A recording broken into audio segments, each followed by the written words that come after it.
La haula wa la quwwata illa billahil aliyyil azim. Rabbi israh li sadri wa yassir li amri wahlul 'uqdatam min lisani yafqahu qawli, amma ba'd. Alhamdulillah, puji syukur kita panjatkan kehadirat Allah Subhanahu wa taala atas izin dan nikmatnya jualah. Pada subuh kali ini kita dapat kembali bermuajahah bersama untuk melanjutkan dari apa yang telah kita kaji pada kajian kita sebelumnya. Jazakallah khair. Masih dalam hadis yang keempat dalam kitab Arba'in, Atwal Khalqil Insan wa Khatimatuh. Kita baca hadisnya untuk kembali kita kaji bersama. An Abi Abdurrahman Abdullah ibn Mas'ud radhiyallahu anhu qala haddatsana Rasulullah sallallahu alaihi wasallam wa huwa shadiqul masduq inna ahadakum yujma'u khalquhu fi batni ummihi 40 yawma nutfatan ثم يكون علقة مثل ذلك ثم يكون مضغة مثل ذلك ثم يرسل إليه الملك فينفخ فيه الروح ويؤمر بأربع كلمات بكتب رزقه وأجله وعمله وشقي أو سعيد فوالله الذي لا إله غيره إن أحدكم لا يعمل بعمل أهل الجنة حتى ما يكون بينه وبينها إلا ذراع فيسبق عليه الكتاب فيعمل بعمل أهل النار فيدخلها وإن أحدكم لا يعمل بعمل أهل النار حتى ما يكون بينه وبينها إلا ذراع فيسبق عليه الكتاب فيعمل بأمل أهل الجنة فيدخلها أو كما قال صلى الله عليه وسلم. Bapak dan Ibu kaum muslimin dan muslimat jamaah salat subuh yang dimuliakan Allah, pada kajian yang lalu beberapa hal telah kita sampaikan dari segi kalimat atau makna kalimat yang ada di dalam hadis. Apa yang dimaksud dengan as-sadiq? Ai ma'na dzalika as-sadiq fi jami'i ma yaquluhu idh huwa al-haqqus sidqul mutabiq lil waqi', sesuai dengan faktanya, sesuai dengan kenyataannya. Setiap apa yang dia ucapkan adalah satu kebenaran yang senantiasa sesuai dengan fakta dan kenyataan. Al-masduq fima auha ilaih lianna al-malak Jibril ya'tihi bis-sidq wallahu ta'ala yusaddiquhu fima wa'adahu bih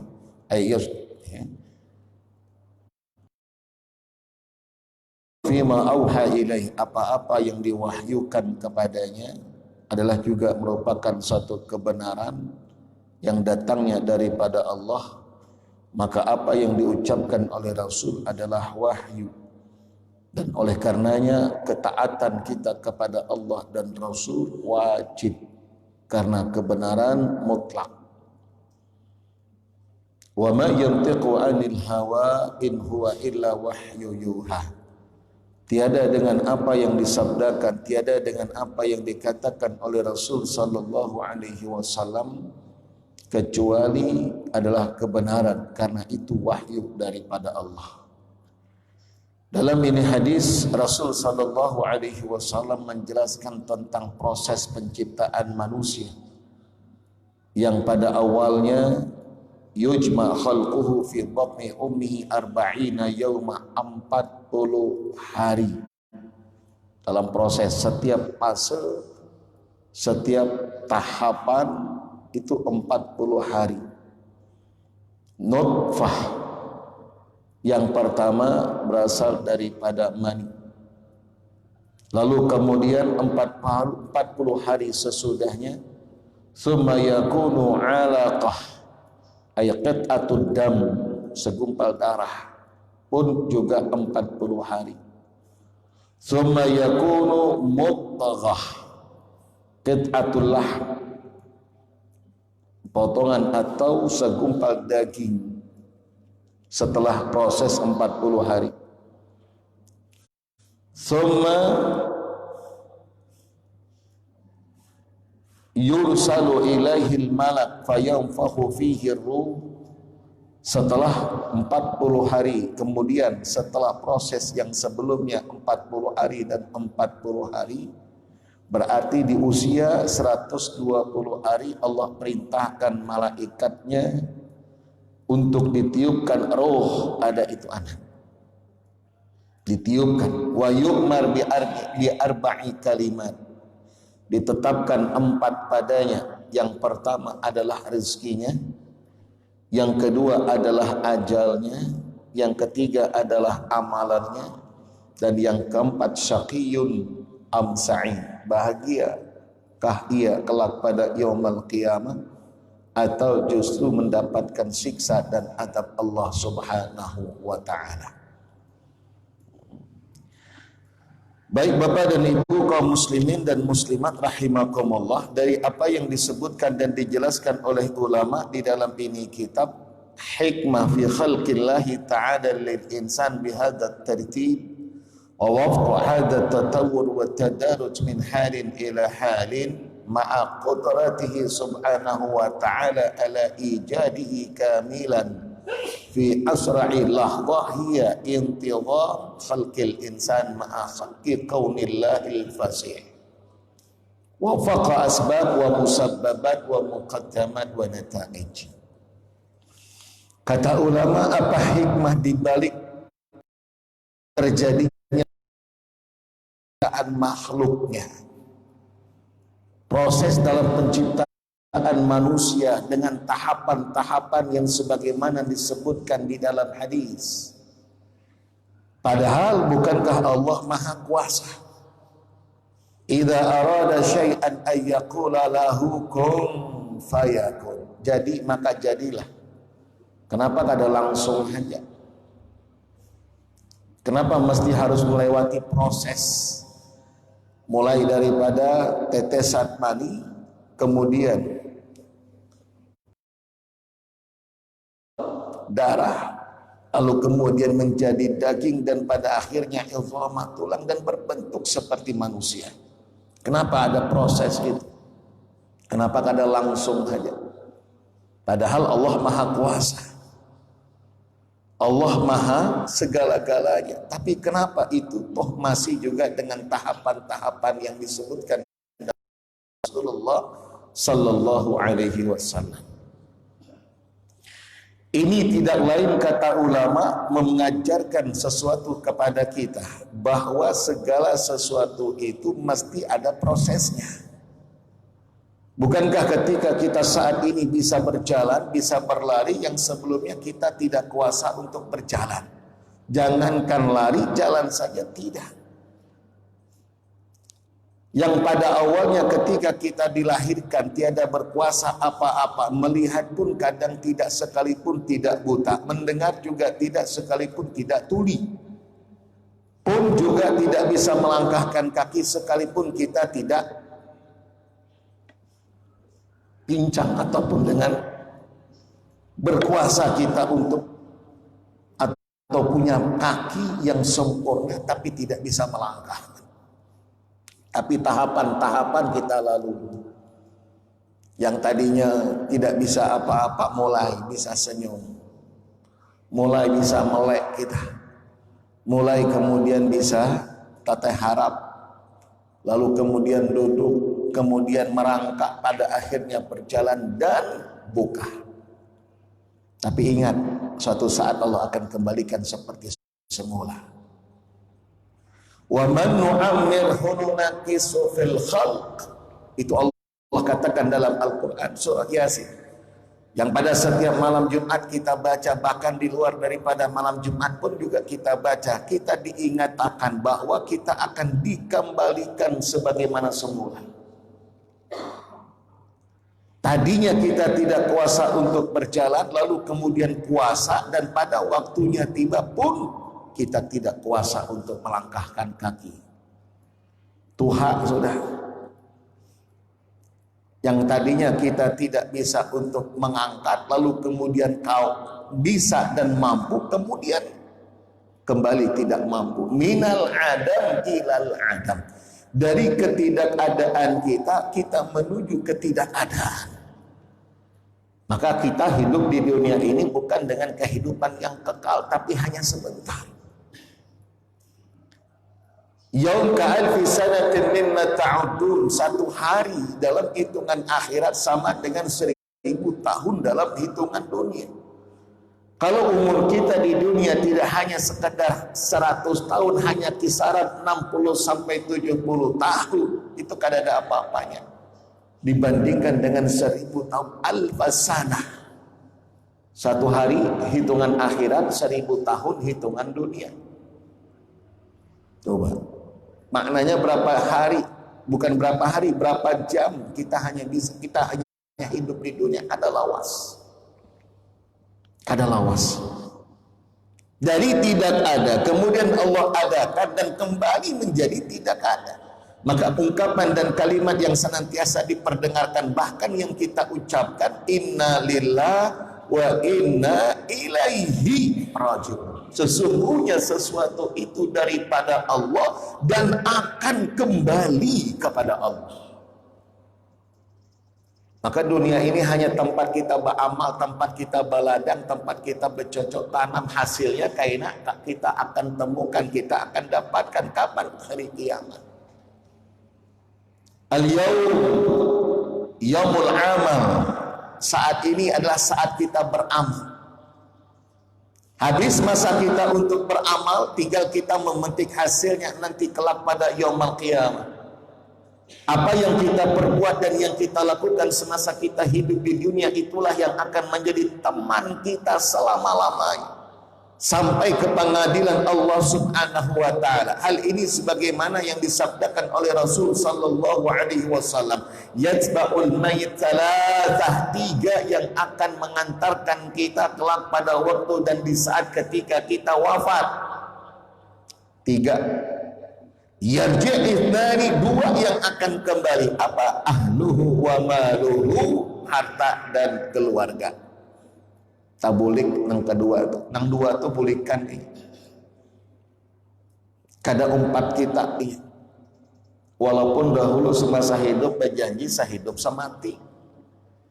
Mati nang laki kada hendak umpat nang bini, mati nang bini kada hendak umpat nang laki. Padahal semasa hidup berjanji sahidup samati. Kan coba. Nang ada justru mati nang laki, lakas carinya pengganti. Awas hati-hati ibu-ibu. Kadang tidak terperhatikan hukum-hukum yang berkaitan dengan iddah. Hukum-hukum yang berkaitan dengan masa penantian yang tidak boleh tidak, itu mesti harus diterapkan dan diamalkan. Kalau sekiranya kita diceraikan oleh suami dalam keadaan hidup suami kita, maka masa iddah kita 3 kali suci, kata ulama. Lalu kemudian kalau meninggal suami kita, maka masa iddah kita 4 bulan 10 hari.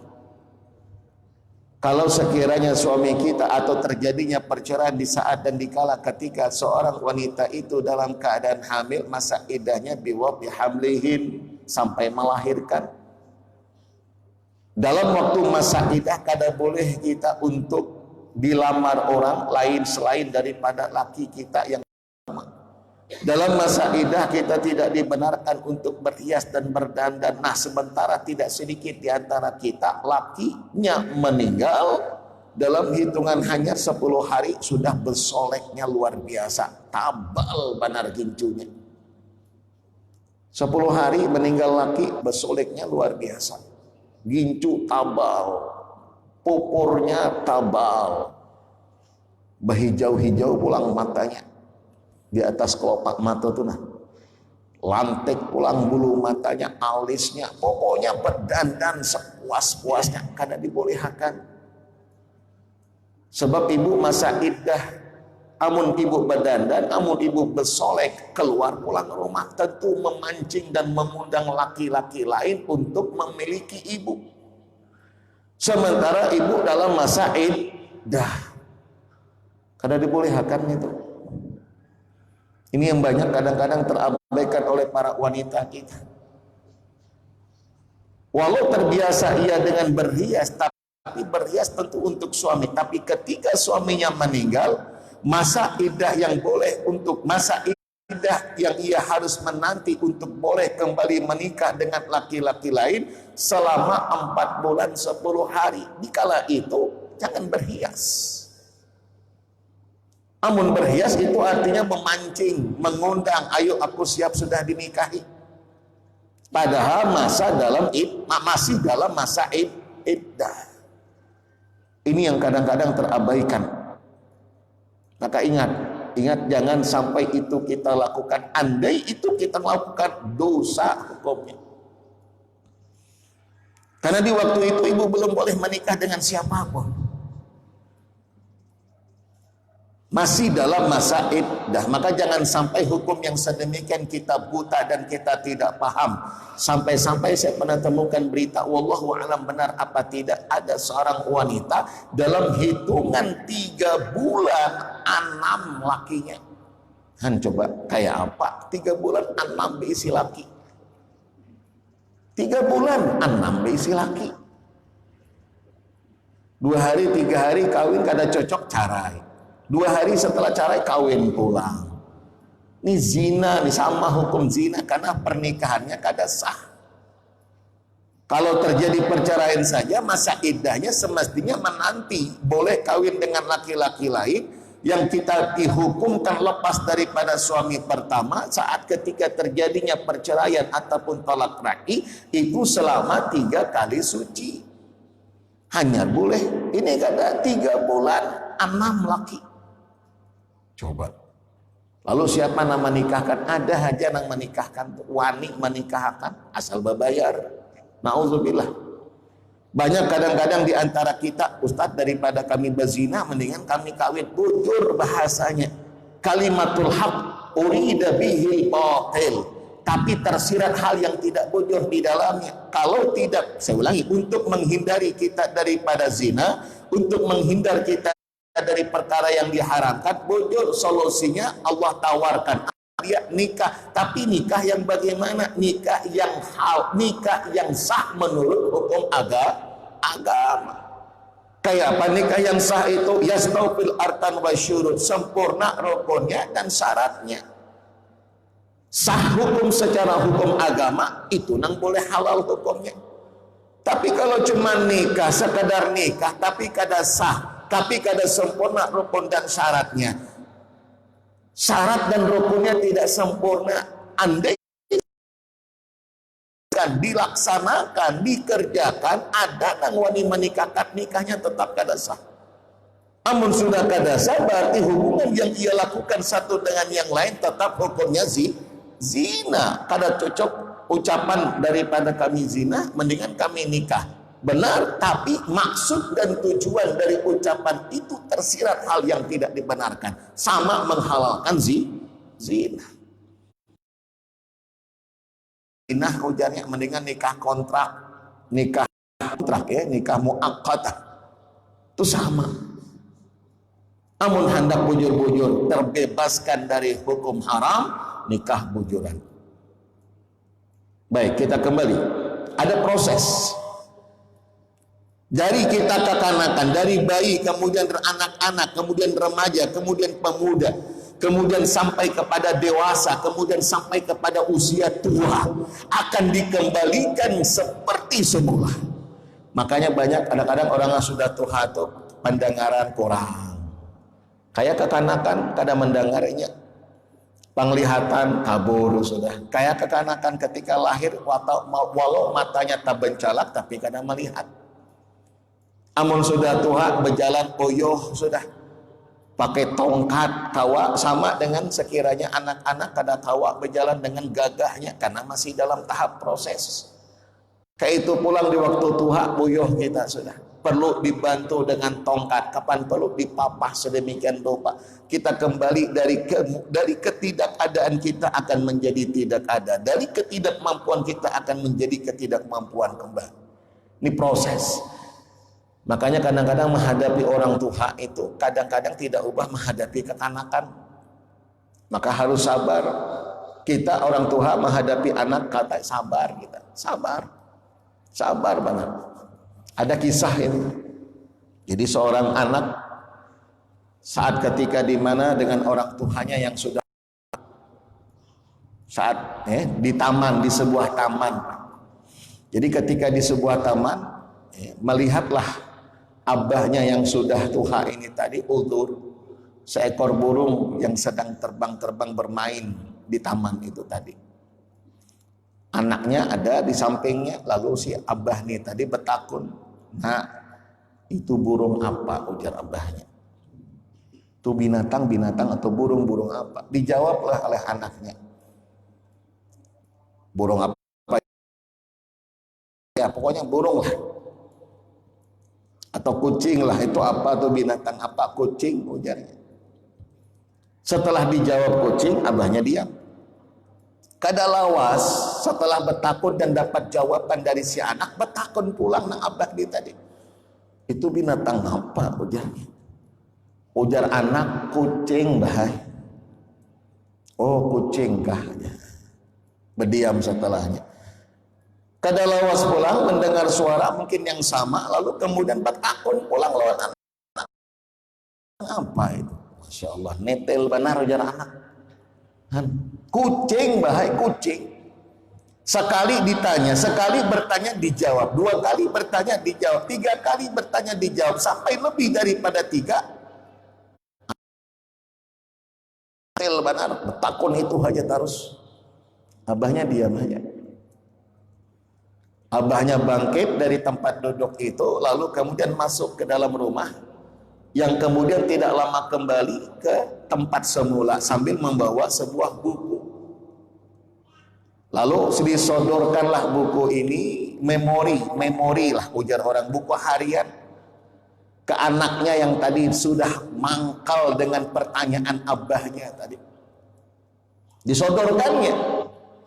Ketika disodorkan, sang anak membaca yang mengisahkan bahwa dahulu 20 tahun yang silam kurang lebih seorang anak dengan lincahnya yang menggemaskan bertanya kepada seorang ayah atau abahnya, bertanya tentang hal seekor binatang apa narannya. Dijawab oleh sang ayah. Lalu kemudian tidak lama kemudian anak ini bertakun pulang, "Bah, itu binatang apa?" Dijawab lagi oleh ayahnya. Kada lawas pulang bertakun pulang, "Bah, itu binatang apa?" Dijawab pulang lawan abahnya. Sampai berkali-kali anak itu bertakun, bahkan setiap anak itu bertanya tetap dijawab oleh abahnya.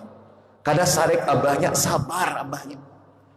Masya Allah, sabar abahnya menghadapi pertanyaan anaknya. Setiap anaknya bertakun dijawab, walaupun ada 10 anaknya, tapi 10 anak kada ada pun yang hendak memberikan kepedulian kepada orang tuanya.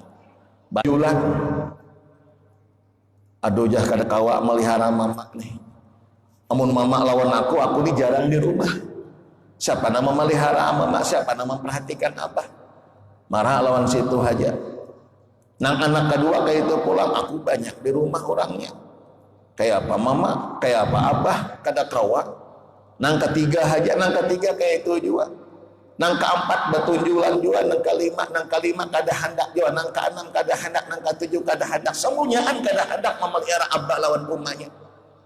Padahal dulunya ia dipelihara dan dibesarkan oleh orang tuanya. Satu ibu mampu membesarkan 10 orang anak, tapi kenapa 10 orang anak kada kawa memelihara seorang ibu? Maka ada kisah orang nang bakalahian sepaadingan bakalahi batangkar barabut masuk bahkan dipersidangkan ke pengadilan. Apa nang dirabutakan harta? Tidak. Yang kada mendapat bagian dari harta waris. Ini orang tua hendak mencoba, karena banyak anak yang hendak menjaga abahnya lantaran harta warisan. Amun sudah berharta abahnya, amun sudah berharta umahnya, lalu hendak menjaga. Apalagi kalau sampai dijanjikan, siapa yang menjaga aku dapat toko ini, siapa yang menjaga aku dapat rumah ini, siapa yang menjaga aku dapat tanah ini, barabot. Ini sebaliknya, oleh orang tuanya dijanjikan nang menjaga aku, kada dapat apa-apa. Nah, mendengar itu kada ada hendak kecuali satu di antara sekian banyak anaknya. Satu orang nang hendak, ujarnya, ayo hak kada apa-apa, marah hak aku kada dapat apa-apa, umat lawan aku, ujar. Kada jadi masalah kada dapat tanah warisan, kada jadi masalah kada dapat toko warisan, kada jadi masalah. Yang penting orang tua bersama dengan saya. Ketika ditanya atas dasar apa kau hakun, kau hendak, apa jawabannya? Harta, ruko, tanah, rumah, semua memang siapa yang kada tagiyo. Dan itu nilainya luar biasa, apalagi mahal tinggi. Tetapi ada yang lebih daripada itu. Amun ada nang lebih daripada itu, kenapa nang cari nang kada lebih? Itu ada iklan di TV, kalau ada yang lebih bagus, kenapa cari nang lebih mahal? Kan gitu kira-kira. Kalau ada nang lebih daripada segalanya, marah. Nang lain itu aku kada empat mengambil, aku nah hendak mengambil nang lebih utama ini aja. Apa yang lebih utama? Kunci surga sudah ada di hadapanku, sebab dengan aku peduli kepada orang tua, dengan orang tua yang bersama denganku, dan kasih sayang dan kepedulian yang aku berikan lebih daripada segala-galanya. Rumah kada ada apa-apanya, tanah kada ada apa-apanya, kalau dengan balasan yang dijanjikan oleh Allah adalah surganya. Mana ainun ra'at wala udhunun sami'at wala khatar ala maqalbil bashar. Itu kada ada tandingannya lagi. Sudah istimewa sudah aku dapatkan, sudah aku bisa terima, sudah aku bisa dapatkan, yang lain kada penting lagi, ujarnya. Masya Allah. Ini orang pandangannya bukan hanya dunia. Kebanyakan kita dunia, berabot dunia tapi lupa akhiratnya. Bahkan sampai bakalahi untuk meraih dan mendapatkan dunia. Na'udzubillah. Nah ini, jadi menghadapi orang tua itu perlu sabar, karena memang kayak kekanakan kembali. Allah sudah nyatakan, waman nu'ammin hununakisu fil akan dikembalikan sebagai semula. Ulahkan hati, agak tengaleh sedikit, sodorkan teh manis, sariknya, wajah manis benar, sabar. Tambahkan banyu panas, sodorkan pulang kainya. Kada manis, tadi kemanisan, wah ya ini kada kemanisan, kada manis, kurang gula, tambahkan pulang gulanya, salah juga. Manis salah, kada manis salah, tambahkan gula salah, tambahkan banyu salah, kada dengan bujurnya. Menek anak-anak kayak apa caranya? Ambilkan banyu panasnya, ambilkan gulanya, ambilkan tehnya, ulah saronganan. Disuruh mengolah sarongan, sarek ulah, salah juga. Nah itulah yang harus sabar. Itu orang tua kayak itu adanya. Mepandir kita, kena betakun pulang apa yang dipandirakan. Saat itu ia ucapkan dan ia bicarakan, tidak lama kemudian itu lagi yang dibicarakan, sabar. Jangan sarek kita, biarkan aja, wajar. Begitulah kita di waktu kecil kita, begitulah kita di waktu masa-masa kekanakan kita, dan Allah kembalikan. Saat ini mungkin kita masih ketika masih muda, saat ini kita belum masuk di usia tua, karena ada masanya dan ada waktunya kita masuk dan kita akan menjalaninya. Fa insyaallah al jaza min jinsil amal, balasan itu dari segi amalan yang kita perbuat. Kalau kita bakti kepada orang tua, insyaallah yakin orang tua kita pun akan menjadi, anak kita pun akan bakti dengan kita. Jadi kalau kita bakti lawan orang tua, anak kita pun akan bakti dengan kita. Jadi kalau ada anak yang kada berbakti lawan kita, cek dahulu bahari kayak apa kita. Jangan disalahkan anak kita, bahaya ini kada berbakti kayak apa kita dulu. Kita nih kayak dulu kayak apa? Jangan-jangan kitanya dahulu pun kada berbakti lawan orang tua, menyuruh anak untuk bakti, sementara kita dulunya pun juga tidak berbakti. Nah, ini satu di antara hal yang diajarkan oleh ulama berdasarkan daripada hadis-hadis yang tadi kita sampaikan. Punya proses. Ingin sukses ada prosesnya, ingin alim perlu belajar, ingin berhasil dalam dunianya perlu bersungguh-sungguh, ingin mendapatkan kedudukan yang mulia di sisi Allah perlu untuk tingkatkan ibadah, dan seterusnya. Ada prosesnya, maka harus dengan penuh kesabaran. Ini yang pertama. Yang kedua, masalah berkaitan dengan isqatul janin, menggugurkan kandungan. Pada minggu yang lalu sudah kita sampaikan, sudah kita katakan dan kita bicarakan bahwa ulama sepakat bila mana usia kandungan 120 hari haram kita menggugurkannya, dan bila mana sekiranya sebelum roh ditiupkan di bawah usia 120 hari, jumhurul fuqaha mayoritas tetap mengharamkan akan perbuatannya, kada dibolehakan. Maka banyak orang yang menggugurkan kandungan dari hasil perzinahan, naudzubillah. Itu setan itu nama nyuruhannya. Bezinah dosa, menggugurkan dosa. Han coba. Kayak apa hasil di luar nikah, Bang? Jangan coblos dahulu sebelum waktunya. Karena ada waktunya, jangan berzina, jangan melakukan sebelum menikah. Amun hendak juga nikah ancapi. Kan gitu. Bajah kada kuat lagi menahan nih nafsu nih. Nang ditonton, nang semua menimbulkan nafsu birahi. Nang dilihat kayak itu juga kada kuat lagi. Amun kada kuat ancapi kawin. Solusinya kawin. Amun kada kawa, kada ada kemampuan belum, puasa banyaki. Jangan terlalu banyak menghayal, banyaki puasa, rutinkan, banyakkan aktivitas kita yang positif, hadir di majelis ta'lim, ikut majelis ini, ikut rombongan ini, ikut kelompok ini, dan seterusnya. Sibukkan diri kita dengan hal yang bermanfaat, insya Allah hilang pikiran-pikiran yang kada baik itu. Sebab kita soronganan, sebab kita banyak menghayal, sebab kita banyak melihat yang diharamkan, muncullah keinginan untuk melakukan zina. Maka dalam hadis yang kita pernah kaji, hadis sahih diriwayatkan oleh Imam Bukhari dan Imam Muslim, zina mata itu memandang, zina telinga itu mendengar, zina mulut itu berbicara, zina tangan itu mengambil atau meraba, zina kaki itu adalah melangkah. Setiap anggota tubuh kita berpeluang untuk melakukannya. Hati dan al-faraj, kemaluan yusaddiquhu, yang akan merealisasikannya. Ada zina secara majas, ada zina hakiki. Kapan terjadinya perzina hakiki itu? Dimulai daripada zina majas.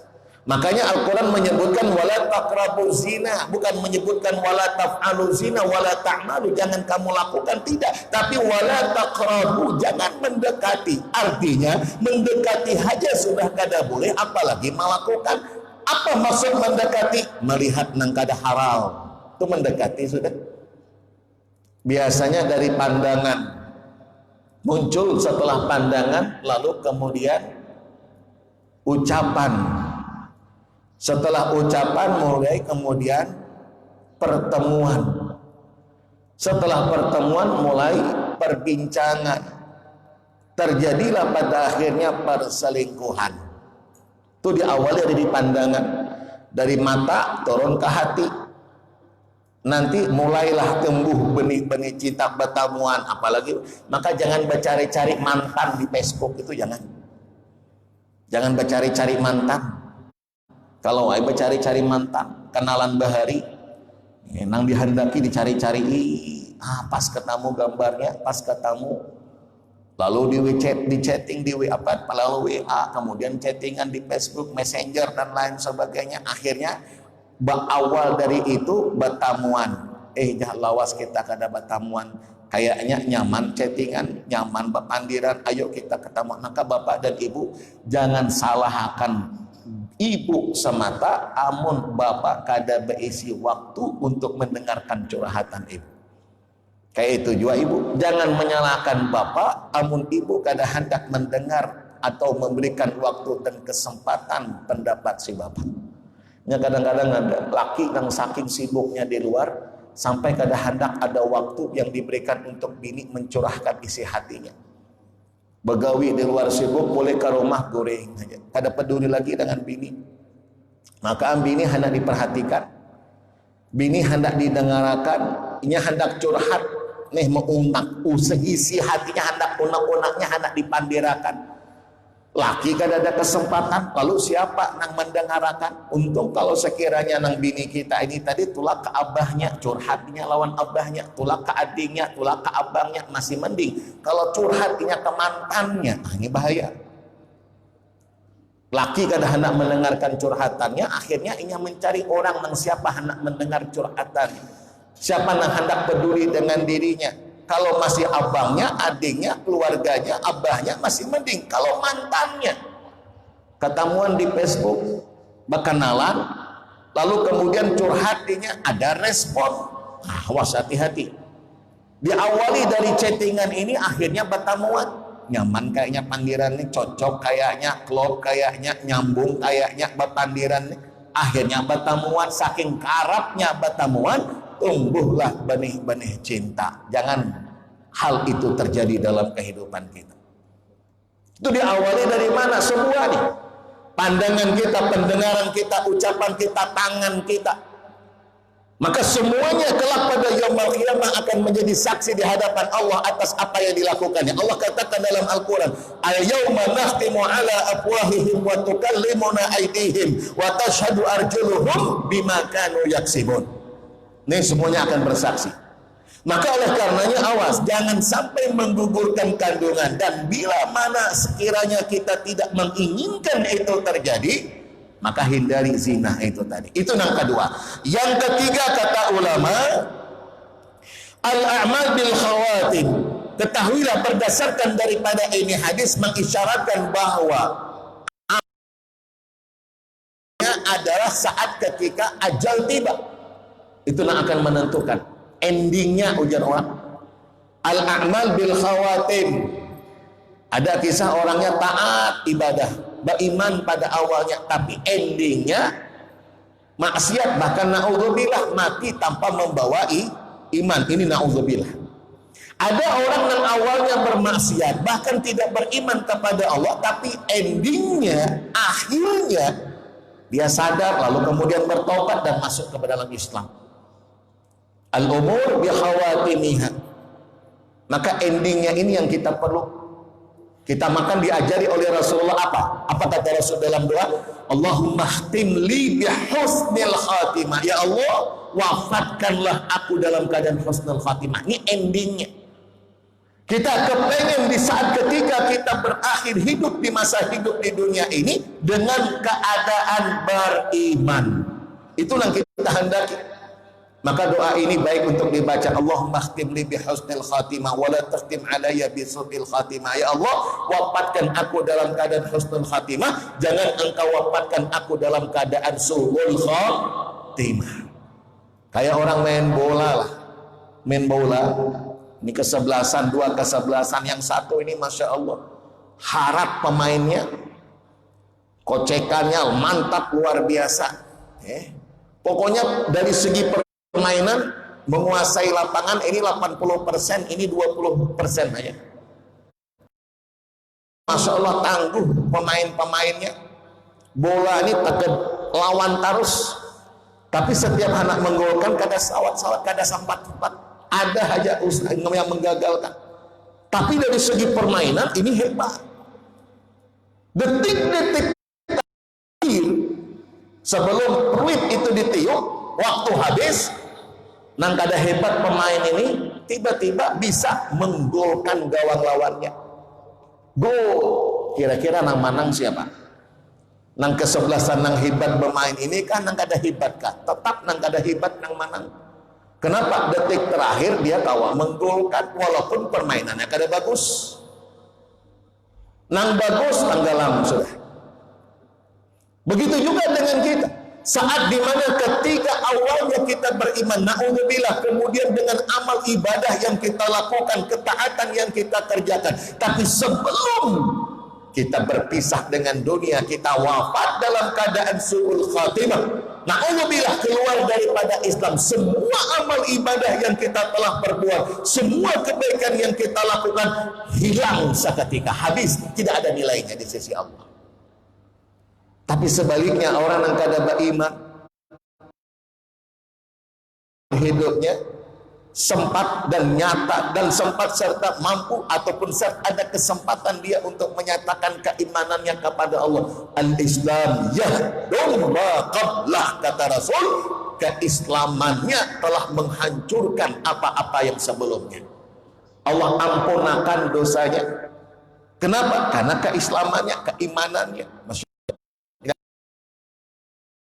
Akhirnya baik. Yang tadi awalnya baik, akhirnya kada baik. Nah, ini yang kita takutakan. Maka doa tadi baik untuk kita amalkan. Dan yang kedua, kita diajarkan juga oleh Rasul untuk bermohon dan meminta kepada Allah. Sebelum salam pada setiap salat yang kita lakukan, 4 Rasulullah berlindung kepada Allah. Apa di antara apa yang 4 itu? Dan ini hafal kita sabaratan. Allahumma inni a'udzubika min azabi jahannam wa min azabil qabri wa min syarri fitnatil mahya wal mamat wa min syarri fitnatil masihid dajjal. Poin yang ketiga, kita berlindung kepada Allah dari fitnah-fitnah dunia, fitnah hidup, fitnah mati. Sampai kita diwafatkan dalam keadaan su'ul khatimah. Kita minta diwafatkan agar kita dalam keadaan husnul khatimah. Maka baik untuk dibaca ini tadi. Rasulullah dalam hadis kadang meninggalkan ini doa. Karena Nabi sallallahu alaihi wasallam yata'awwad minal arba'ah, yata'awwad minallah minal arba'ah, yata'awwad billah minal arba'ah. Berlindung kepada Allah dari 4. Pertama dari siksa azab kubur, kedua dari siksa dan azab neraka, ketiga daripada fitnah hidup dan fitnah mati, dan keempat daripada fitnah masihid dajjal. Nang poin ketiganya tadi, kita berlindung kepada Allah biar supaya jangan sampai kita diwafatkan dalam keadaan Maka lagi-lagi kata ulama, al-umur bi khawatim. Ada kisah itu pasang kekasih tapi beda agama, satu Kristen satu Islam, nang bininya Kristen nang lakinya Islam, jatuh cinta, keluarga kada merestuinya. Ini dikisahkan, keluarga kada merestui, akhirnya dipisahkan. Saking dipisahkan, saking cintanya, lawas kada batamuan, garing kedua-duanya. Masya Allah, ini garing malah rindu. Garing, keluarga kada peduli, marah garing. Yang penting kamu harus terpisahkan dengan ini. Kada sembuh-sembuh, tapi semakin parah garingnya. Ujar nang laki yang muslim tadi, amun kaini taros, kada tahan hidup. Andai sekiranya aku bisanya bertamu dan berkumpul lawan inya untuk menikah, kalau keluarganya menerima aku harus dalam keadaan keluar daripada Islam. Wayahini jua, ujarnya, aku nyatakan keluar daripada Islam biar aku bisa menikah lawan inya dan keluarganya mau menerima aku. Saat ketika si laki-laki tadi menyatakan keluar daripada Islam, Allah wafatakan, coba mati tanpa membawa iman. Nang bini kayak itu juga di tempat yang berbeda berpendapat dan mengatakan dan berjanji, andai sekiranya aku kadakawa diterima oleh keluarga dari calon yang aku handaki menjadi suamiku, kecuali aku harus masuk Islam. Wayahini juga aku nyatakan aku masuk Islam, bersaksi dia tiada Tuhan selain Allah dan Muhammad adalah utusannya. Ketika dia Muslim mati tanpa membawa iman, yang berbini kafirah tapi mati dengan membawa iman. Nah, ini yang kadang ketahui kita. Mudah-mudahan kita diwafatkan dalam keadaan husnul khatimah. Insyaallah kita lanjut di lain kesempatan. Wallahu taala alam. Al-Fatihah. A'udzubillahi minasyaitonir rajim. Bismillahirrahmanirrahim. Alhamdulillahirabbil alamin arrahmanir rahim maliki yaumiddin. Iyyaka na'budu wa iyyaka nasta'in. Ihdinas siratal mustaqim. Siratal ladzina an'amta 'alaihim ghairil maghdubi 'alaihim waladdallin. Amin. Amin amin ya rabbal alamin. Bismillahirrahmanirrahim. Alhamdulillahirabbil alamin wassalatu wassalamu ala asyrafil anbiya'i wal mursalin wa ala alihi wa sahbihi ajma'in. Allahumma ighfir lana ma akhtana wa ma ta'ammadna wa ma asrarna wa ma a'lana wa ma anta a'lamu bihi minna antal muqaddim wa antal muakhir la ilaha illa anta subhanaka Allahumma wa bihamdika nashhadu an la ilaha illa anta nastaghfiruka wa natubu ilaik. Sallallahu ala sayyidina Muhammadin nabiyil ummi wa ala alihi wa sahbihi wasallam walhamdulillahi rabbil alamin. Wassalamualaikum warahmatullahi wabarakatuh.